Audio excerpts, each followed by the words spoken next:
In the D&D campaign IGM, the monk in the party needed to go reclaim a relic that was stolen from his monastery. He went down to the tavern to get the rest of the party, and they headed off on the adventure. After searching for a short while and making friends with some goblins, they arrive at the abandoned tavern that the evil wizard is hiding in. While searching the place, they find a door in the basement. The party opens the door and enters into a large library hidden underneath the tavern. So my plan was that they would walk through here for a bit to really drive in the fact that this is a magical place with dangerous creatures lurking around, and then they'd find the wizard. They'd have a cool fight, and then they would leave. But no. One of them decides to just light a shelf on fire, because of course he does.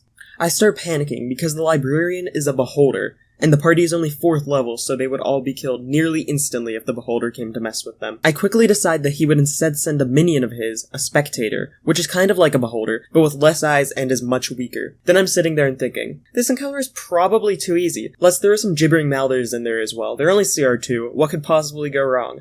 So the thing about gibbering mouthers that I didn't know until after the combat started is that they have 2 separate debilitating effects. Every creature that starts its turn within a few tiles of the gibbering mouther has to make a save to prevent themselves from having no movement that turn, then another save to see if they are able to do anything at all on their turn. The bard in the party ended up not being able to do anything the entire encounter, because he just had the worst luck on his saving throws. While half the party dealt with the spectator, the other half tries to deal with the gibbering mouthers. The other thing about gibbering mouthers that I didn't know before is that they deal a ridiculous amount of damage for a 2nd level creature. The monk got too close to them, and he got instantly downed by one of them, and he's level 4. A party member gets him back up with Healing Word, but he gets downed again right after, then bitten while down. The party finishes off the 2 gibbering mouthers, and it goes to the monk's turn. He has 2 failed death saves, and it all comes down to 1 roll to see if his character lives or not. He needs to roll a 10 or higher to survive the round.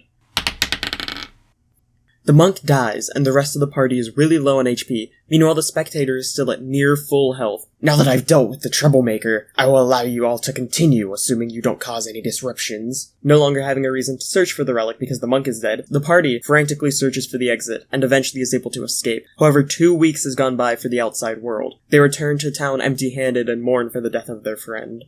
Thanks for watching, and I'll see you in the next video. Bye!